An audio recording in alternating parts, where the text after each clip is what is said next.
Cha rồi tụ rơ. Cha ven rau là. Cha ca. Anh chân rau nè. À bang. Rau nè Aga bang gừng tiêuเนาะเราว่ากินข้าวนำกันเด้อมีหน่อไม้มีมะเขือมีปลามีแจวเนาะซาซุกอ้ายเราบ่ถึงจกข้าวบ่ถึงจกให้เราเนี่ยจกข้าวให้เราเนี่ย กินปั่นนี่เลยเอาปั่นนี่แล้วเนี่ย เอาบ่จกให้บ่าวบุญตาเลยบ่ฮะจกให้เราแน่เหรอเจ้ากระจกแต่อายมัน ต้องมาเป็นบอกทุกคน นี่แต่ว่าผู้สาวจกเข่ามาให้ เจ้าเลยดูนี่ ได้แล้วขออยู่ไกลๆนี่ก็จกเอง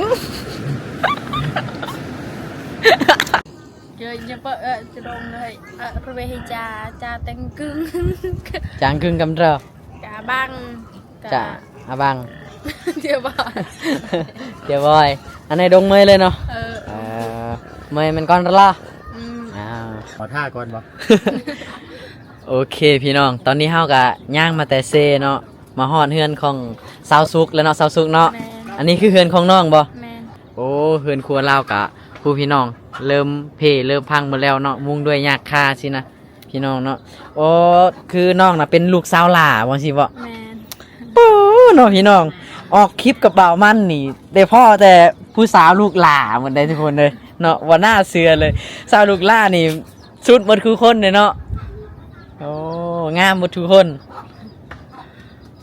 มีเสน่ห์ขนาดเนาะเวลาเรายิ้มนี่แบบเฮ็ดให้ผู้บ่าวหลายๆคนนี่บาดใจคักเนาะ เอาวันนี้มาลิ้นน้ำลาวเนาะกับบุมียังของมาฝากเนาะอันนี้คือของFC เนาะคือพี่แพนเนาะพี่น้องเนาะกับฝากเนาะเพิ่นว่าถ้าไปถ่ายคลิปผู้สาววงใดก็ฝากเอาให้ในเด้อเพิ่นว่าอันนี้ก็จะมีมักเพชรมีปลากระป๋องแล้วก็มีไฟฉายเนาะนี่เนาะแล้วก็อีหยังว่าเกลือบ่ประมาณนี้เกลือเป็นนัวเด้อพี่น้องเนาะเอาบุมียังมาฝากเด้อเดี๋ยว โอเคทุกคนเดี๋ยวน้องเพิ่นจะพาเขาไปนั่งเล่นอยู่เฮือนของน้องเนาะอันนี้ก็จะเป็นเพื่อนครัวที่น้องเฮ็ดกินแต่งกินทุกคนประมาณนี้แหละ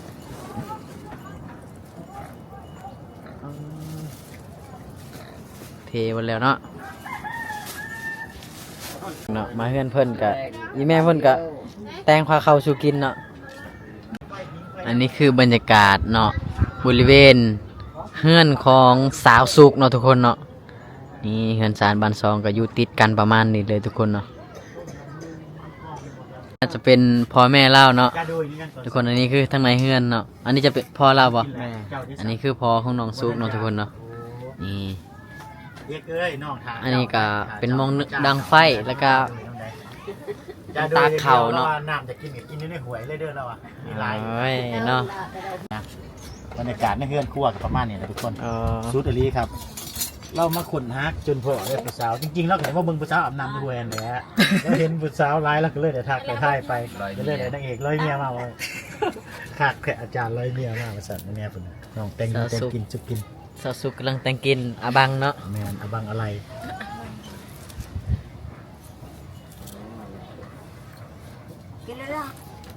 อยากกินอยู่ในครัวอยากกินอยู่ในใจน้อง มันเป็นไปได้กินในใจแล้วอะ บูกัดแกดิเนาะ โอ้ยก็กินอยู่ในเฮือนแล้ววะเนาะ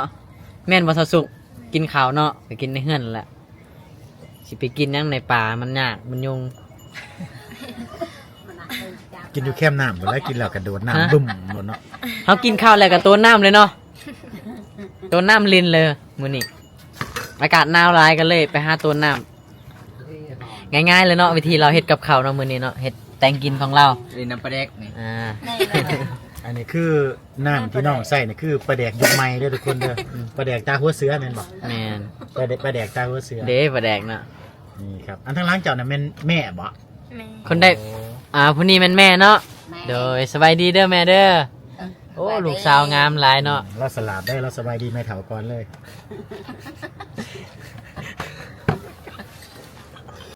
มีแต่ฮานาไม้ช่างเอาช่างพูด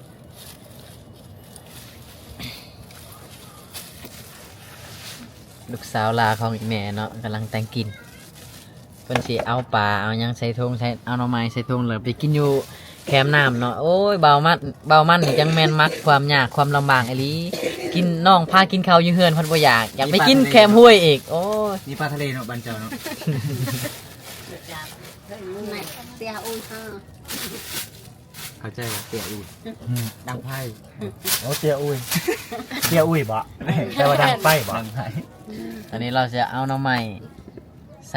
ส่ทงแล้วก็ไปกินอยู่แคมเซ่เนาะย่างไอ้ลีเนาะอายเจ้าอยากกินแคมเซ่อีกเนาะพาไปกินอยู่เฮือนเพิ่นบ่อยากเนาะ แม่ โอ้ยจังแม่นมักความยากใช่ปะโอ้ยยากไล่กันไล่เราเมื่อใช่ปะ เข้าปลา มันต้องกิน เด็กๆตะกี้ใช่ ดำก้อยซะ เขาจะไปกินแคมเซก็คือไปชมบรรยากาศน้ำเนาะพี่น้องเนาะได้ชมบรรยากาศวิวเซละน้องน้ำแน่เนาะทุกคนก็เลยไปกินอยู่แคมเซบรรยากาศดังไฟอาบน้ำพิงไฟเบิดมือทุกคน ชิมกัน โดย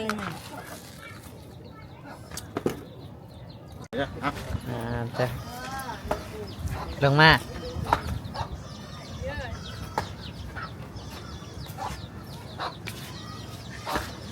สาวซุปจะพาไปกินข้าวใส่นี่คือแตงผักเขาใส่ถุงเบิด ไปเค็มเซ เอาจะพาไปกินข้าวอยู่แคมเซ่ แมน กินอยู่เฮือนมันบ่ได้บรรยากาศ อันทอนเนาะ มันฮ้อน โอ้ยฮ้อนจังไดวะแต่ละคนนี่ใส่เสื้อแขนยาวพี่แล้วว่าฮ้อนแล้วว่าชวนไปกินข้าวอยู่แคมเซ่โอเคไว้เป็นนี่เอาไปกินข้าวอยู่แคมเซ่นำกันกับสาวซุกเนาะทุกคนเนาะโอ้ เป็นผู้สาวน่ะบ่ได้ป้าก็ไม่ได้ทุกคนนี่ก็ถูกไปนำ ก็คือที่เพิ่น ความ ซัก เชื่อยังบ่เข้าใจอาจจะ อันนี้ที่ซักนี่ก็คือมันมีกันหยังก็ที่ซักไว้ คือกัน ฮะ บ่ฮู้คือกัน ยังบ่จักเลยแม่นบ่ก็คือ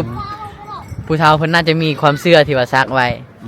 น้องก็เขา อืม น้องอาจจะเข้าใจว่าที่ซักไว้นี่กัน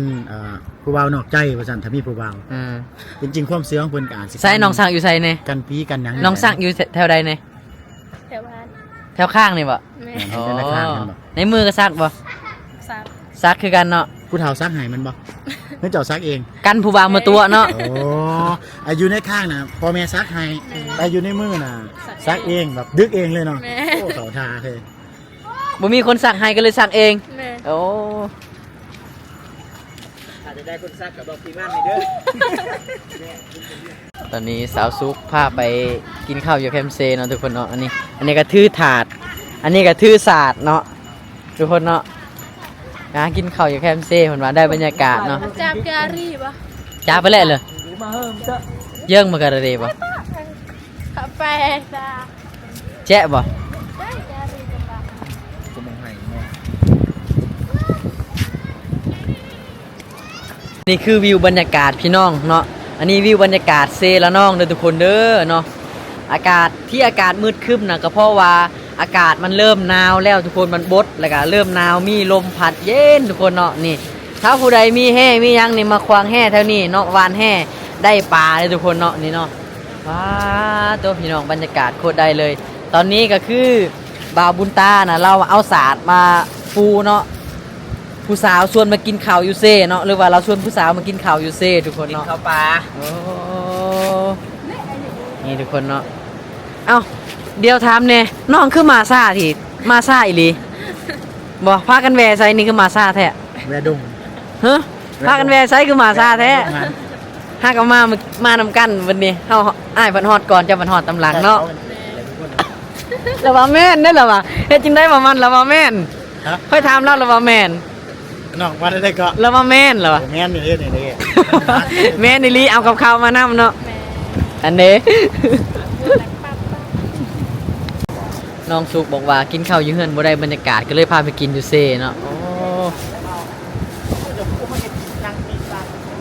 นี่เนาะเราสิมาแต่งกินอยู่พี่อีกได้บัดนี้กินข้าวแฮมเซ่เนาะ อย่างได้วะอย่างบักลา เซกันนะเซนะโมเวียนอยากครึ่งเด้อบ่ มันเพ่ เออ ลืม เบิ้ลมันสิหน้าบ่ เลยมาเย็นระบัดเทฮะนะ เย็นนบ่ไทยเพิ่นบ่เวียง น้ำมันตึ้งนั่งมาคงมันเพ่ น้ำใหม่ลาพระแทบบ่ มันนั่นแหละเดมาปลา ฮะ ปลา กี่น้ำใหม่ตัวพระแทบบ่เคยไม่เปาะได้พระแทบมันแต่ยอมเปาะเลยยอมเปาะเลยอ่ะเราสิปิ้งปลาแห้งเนาะบัดนี้เนาะ ว่าสิให้เล่าส่วนไปวานแห่กะแล้ววันหนาวมื้อนี้ก็เลยบ่ได้ไปวานซ้ำ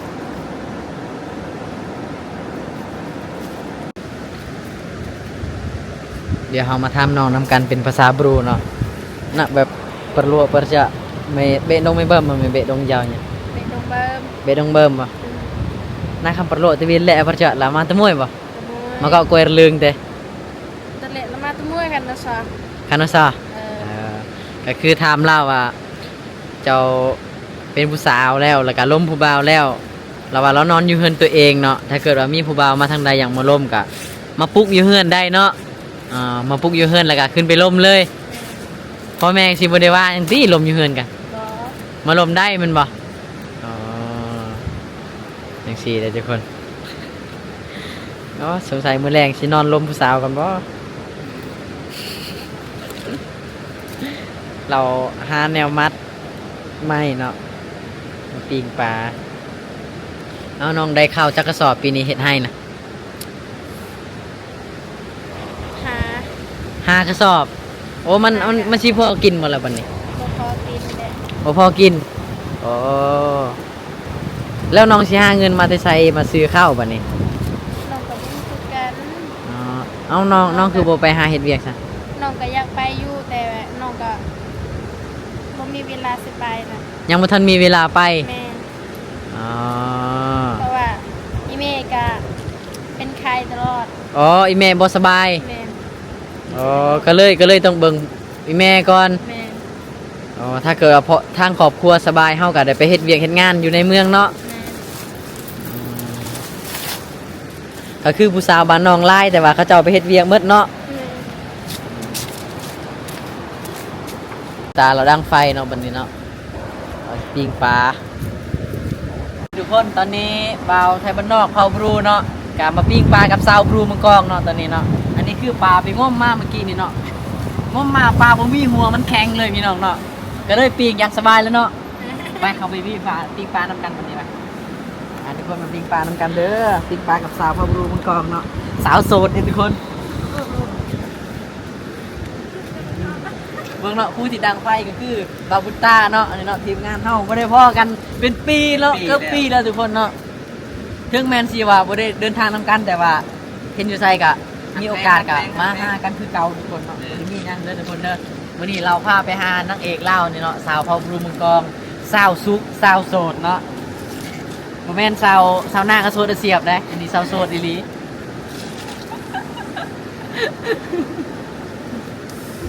ตอนนี้ก็คืออยู่แคมเซ่เนาะแต่ว่าได้กินปลาจากมหาสมุทรพี่น้องเนาะบ่แม่นง่ายๆเด้อทุกคนเนาะอันนี้คือปลามาจากมหาสมุทรเด้อนี่สำหรับเซนี่หาบ่ได้เลยเนาะโอ้สาวสุกนี่ตั้งเก่งเนาะเราไปหาปลาจับปลามหาสมุทรมากินอยู่แคมเซ่ ได้ปลาครึ่งใหญ่เลย เสร็จแล้วเลือสาวสุกเบอร์นาการมหาสมุทรมาจากทะเลเหรอ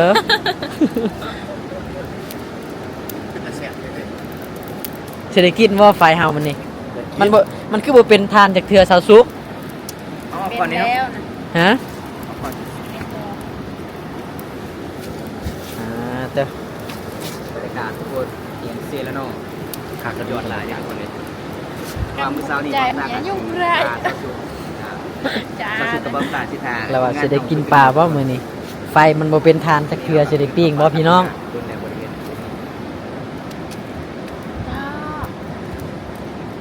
โอ้ยให้สาวสุกอบมาซะบ่นี่ เจ้าก็กินบ่บ่กินบ่เอาบ่กินเนาะ บ่กินหน่อยเนาะมัน บ่กินน้อยจะกินหลาย แล้วนี่จะบ่กิน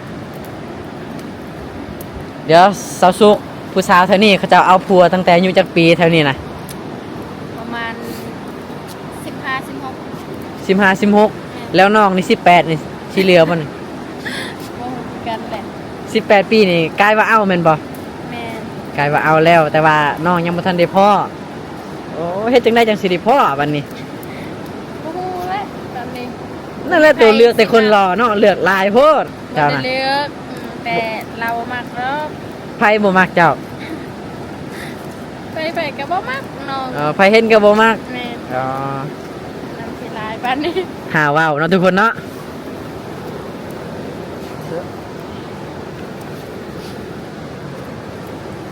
จะบ่ได้ปีงเลยบัดนี้ยืนเอาเรายืนปีงจังซี่เอาเนาะ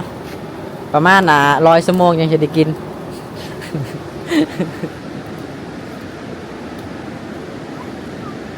เฮ้ยคือเบาละเอกน่ะเป็นเผ่าบรูตรีเนาะจะมาถามเราว่าภาษาลาวเอิ้นว่าปลานี่เอิ้นว่าจังใดเนาะภาษาเจ้าเอิ้นว่าปลานี่จังใดภาษาบรูน่ะ อากา เนาะอ๋อแต่บ่าวไทยบ้านนอกเอิ้นว่าเสียเนาะทุกคนเนาะ สามันค่อยต้านได้ ภาษาบ้านเจ้าเอิ้นว่า เสีย เสีย ทางนี้เอิ้นเสียทางเฮาเอิ้นเสียทางเซาซุกเอิ้นว่าอากาเนาะทุกคนเนาะอันนี้เนาะปลานี่ก็คืออากาก็คือชนเผ่าบรูคือกันแต่ว่าภาษามันต่างกันเนาะอ๋อต่างกัน จะมองก่อนไปลง อากา ผู้สาวปิ้งปลาเนาะผู้บ่าวกับผู้สาวปิ้งปลาอยู่แคมป์เซเด้อทุกคนเด้ออากาศหนาวๆเนาะมาชมวิวเซละน้องเนาะพี่น้องเนาะคอยอ้ายอยู่ที่เซละน้องเนาะวันนี้อ้ายก็มาแล้วทุกคนมาปิ้งปลาน้ำกันเนาะโอ้เด้อนี่แซ่บๆ บ่ได้กินน้ำได้ให้กิน2 ครู คน นี่ ได้ เข้ากันอยู่ได้เข้ากันอยู่ได้ ให้กินให้บ่ได้ให้กินน้ำได้ไปกิน2คนไป กิน2 คนปะ 2คน อ๋อพ่อกันตั้งแต่มือใดก็ไปพ่อกันตั้งแต่มือใดส ต่ อ อง ไป คน นี้เด้ออีหลาเด้อ ฮะสาวซุกไปพ่อกับเราตั้งแต่มือใด มื้อหน้า มือนี้ เอาพอ อ๋อ มัน พ่อมือนี้ก็สนิทกันเลย สเปคเลย เป็กเลยแล้วเป็กเหล่าข้าวแล้วเมาแล้วอ่ะ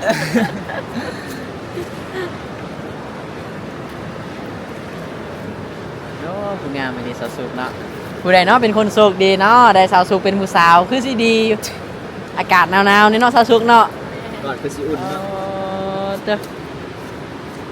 ปกติอยู่เฮือนก็ใส่ซินจังซี่บ่หรือว่าบ่ค่อยใส่ ไซ ใส่อยู่เนาะ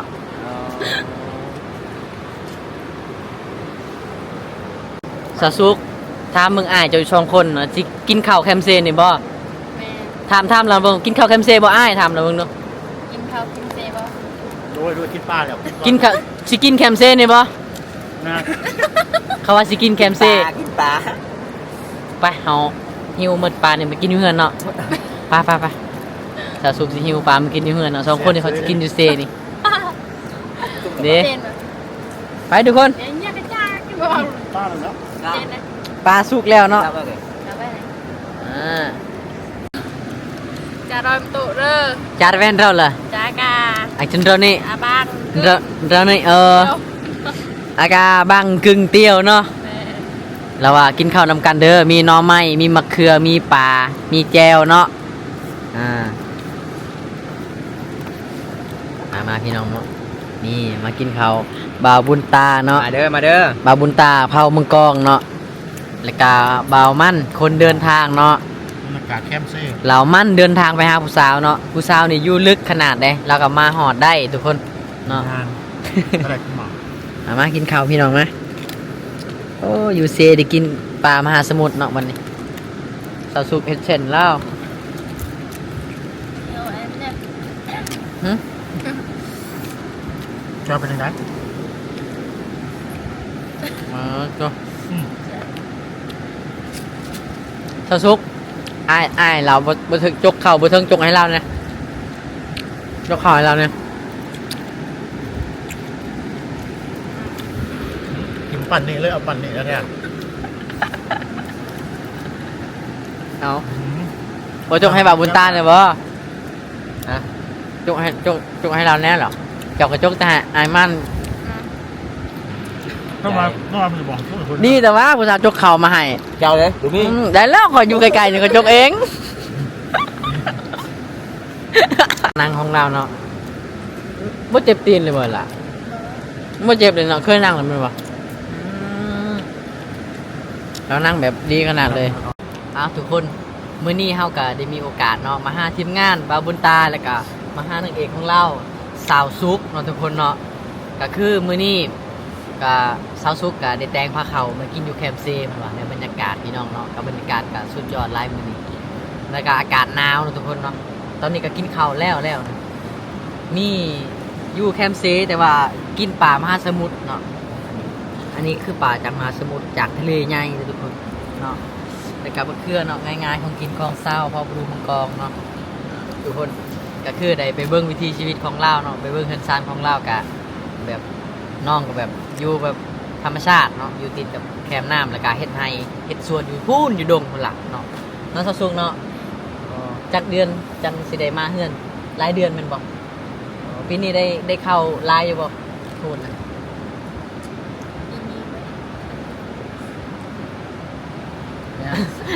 ยังบ่ได้ ยังบ่หมดบ่พูดยังบ่หมดบ่